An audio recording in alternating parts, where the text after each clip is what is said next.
Hello everyone, I am Ashutosh, you are on Limji channel. अब बच्चों को प्रेफरेंस लिस्ट फिल करनी है तो उसमें किस कॉलेज का या किस कोर्स का प्रेफरेंस वो टॉप पे रखें, किसको बॉटम में रखें। क्या जो कॉलेज उनको मिल रहा है उसको टॉप पे रखें या जो बेस्ट कॉलेज है उसको टॉप पे रखें। कि बहुत सारे बच्चों को पूछना है, सपोज किसी कोर्स में 20 कॉलेजेस हैं, 20 कॉलेजेस हैं, जिसमें कि उसको 10th वाला कॉलेज मिलने का चांस है। अगर रैंकिंग में उन 20 कॉलेजेस को रखें तो क्या जो 10th वाला कॉलेज उसको मिलने का चांस है उसको वो अपने प्रेफरेंस लिस्ट में टॉप पे रखे, या उस कोर्स के लिए जो बेस्ट कॉलेज है उसको अपने प्रेफरेंस लिस्ट में टॉप पे रखे। ये बहुत सारे बच्चों का कंफ्यूजन है। तो चलिए आज इसको जानते हैं कि क्या करना चाहिए। तो गाइज, मैंने यहाँ पे एक केस लिया है। कोई एक लड़की है, अनरिजर्व कैटेगरी से, फीमेल है यानी कि लड़की है, उसको क्या करना है, बीकॉम ऑनर्स करना है। ठीक है, उसके जो मार्क्स आए हैं उस पर उसको लगता है कि सत्यवती कॉलेज और दयाल सिंह कॉलेज मिल सकता है ड्यू के।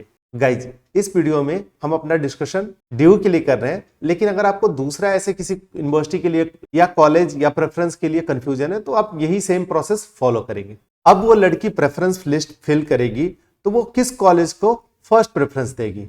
सबसे पहले बीकॉम के लिए ये लिस्ट है, ये सारे कॉलेज के रैंकिंग है, मेरे रैंकिंग है। अगर आप इससे अग्री नहीं है तो आप अपने अकॉर्डिंग पे रैंकिंग कर सकते हैं, कोई प्रॉब्लम नहीं है।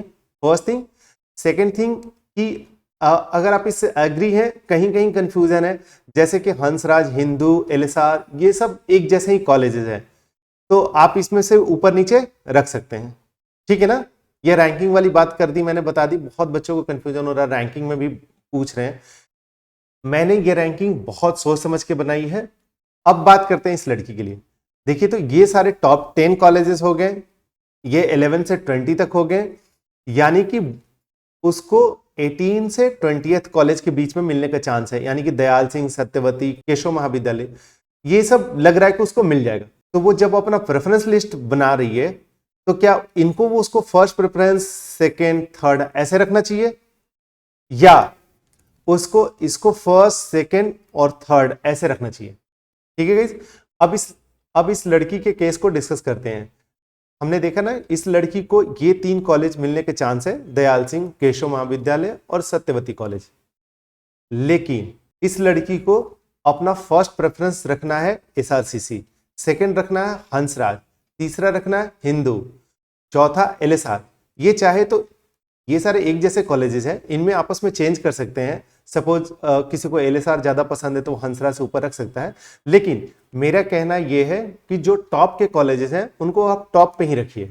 इसका क्या फायदा होगा, इसका ये फायदा होगा कि सपोज इसे लग रहा है कि दयाल सिंह मिल रहा है, हो सकता है कई बार फर्स्ट राउंड, सेकेंड राउंड में इसको गार्गी मिल जाए, इसको एआरएसडी मिल जाए, तो ये अगर उनको प्रेफरेंस में ऊपर रखेगी तभी मिलेगा। सेकेंड थिंग, कॉलेज कैसे एलोकेट करता है। सपोज किसी का 800 मार्क्स है तो सबसे पहले उसके प्रेफरेंस को देखेगा कि 800 जिसका मार्क्स है पहले उसको देगा। उसके बाद 795 पे आएगा कि जिसका 795 मार्क्स है उनको पहले एलोकेट करेगा। उसी तरह से करते आएगा। सपोज इस लड़की का मार्क्स है 760, तो जितने भी 760 से ज्यादा मार्क्स वाले बच्चे होंगे पहले उनको कॉलेज एलोकेट हो जाएगा, तब इसकी बारी आएगी 760 पे। और अब 760 पे इसने सपोज एसआरसीसी, हंसराज, हिंदू सब अप्लाई कर रखा है। तो अब जब इसके 760 मार्क्स पे जब आएगा तो ड्यू देखेगा कि इसके मार्क्स पर 760 पे क्या एसआरसीसी खाली है, नहीं है, तो ये नहीं मिलेगा। हंसराज खाली है, नहीं मिलेगा। हिंदू खाली है, नहीं है। इसी तरह से ये सारे नहीं खाली हैं तो ये कोई नहीं मिलेगा। इसके बाद देखिएगा ये खाली है, ये भी नहीं मिलेगा। सपोज जीसस मेरी खाली है तो ये इसको मिल जाएगा। तो इसीलिए अगर आप अप्लाई किए रहेंगे तभी मिलेगा। और सारे टॉप के कॉलेज भरने से सिर्फ एक लॉस है कि आपको भरते समय टाइम वेस्ट होगा, आपका 10 मिनट 5 मिनट ज्यादा लगेगा उन सारे ऑप्शंस को सेलेक्ट करने के में। बाकी आपको कोई दूसरा कोई दिक्कत नहीं है। ठीक है, आपको सत्यवती ही मिला, ठीक है, तो क्या होगा, अगर आपने मेरे इसी रैंकिंग को फॉलो किया है तो आपको 20th कॉलेज मिलेगा। कोई नहीं, मिलने दो। आपको पहले 19 आपके जो प्रेफरेंस है वो आपको नहीं मिला, बस इतना ही होगा। इसीलिए आपका मार्क्स चाहे जितना भी है, अगर आपका मार्क्स सपोज 800 में 400 है और बीकॉम ऑनर्स के लिए अप्लाई करना चाहते हैं आप, मेरा मानना है कि आप सारे टॉप के कॉलेजेस अप्लाई करें। आप ये नहीं सोचे कि वो मुझे नहीं मिलेगा तो नहीं अप्लाई करूंगा। आपने 2 साल पढ़कर 12th पास किया है, आपने सीयूटी के लिए प्रिपरेशन किया, सीयूटी एग्जाम दिया और आपको प्रेफरेंस फिलिंग में कितना लगेगा, 10 मिनट लगेगा। 10-15 कॉलेज को ऐड करने में 10 मिनट 20 मिनट लगेगा। इस 20 मिनट से हो सकता है कि आपको जो कॉलेज मिल रहा उससे थोड़ा बेटर वाला कॉलेज मिल जाए, तो आप ऐसा रिस्क क्यों लेंगे कि उनको नहीं भरेंगे। ठीक है गाइज, इसीलिए आपको सारे कॉलेज अप्लाई करना है। अब एक दूसरा क्वेश्चन कि अगर किसी बच्चे का सपोज अनरिजर्व कैटेगरी है, फीमेल है, उसको बीएससी ऑनर्स करना है, ठीक है, उसके पीसीएम में मार्क्स है 319 और इंग्लिश में मार्क्स है 86, टोटल अगर 800 में ऐड कर दें तो हो गया 405। अब उसको सपोज इन सारे कोर्सेज में एडमिशन लेना है, ठीक है, वो बीएससी केमिस्ट्री कर सकती है, वो कंप्यूटर साइंस ले सकती है, इलेक्ट्रॉनिक्स ले सकती है, मैथ्स ले सकती है, फिजिक्स, स्टैट्स, मैथमेटिकल साइंस, ठीक है, इन 7 में से कोई भी प्रोग्राम उसे मिल जाएगा तो वो लेना चाहती है। तो अब वो प्रेफरेंस कैसे फिल करेगी, यहां पे वो क्या करेगी कि सपोज उसे कंप्यूटर साइंस और मैथ्स इन दोनों में कंप्यूटर ज्यादा पसंद है, ठीक है, मीन्स वो कंप्यूटर साइंस करना चाहती है।